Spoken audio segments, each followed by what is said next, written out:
les petits griots. Et voici notre papy Cormoran et notre Nana dans l'Omer.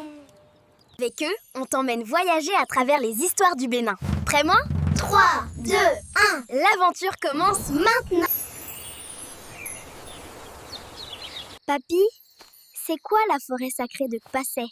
C'est un sanctuaire au cœur de l'ancien royaume de Ouida. Là-bas, le roi Kpassé venait de sa vie cultiver son champ.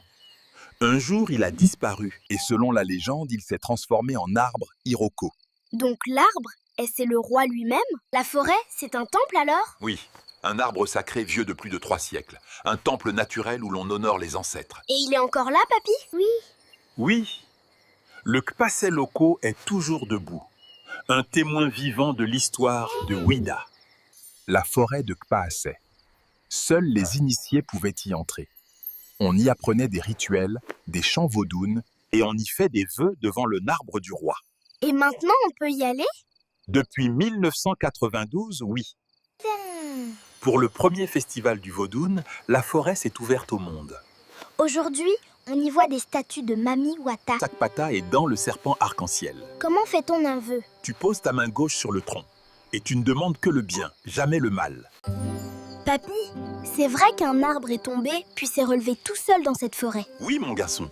En 1988, une tempête a fait tomber un Iroko. C'était un miracle.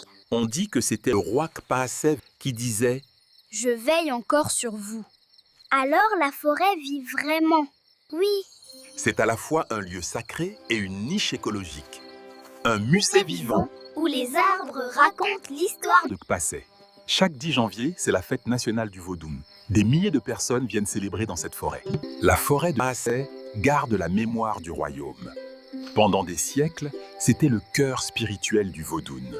Milliers de personnes viennent célébrer dans cette forêt. Vive la forêt sacrée de Kpassé!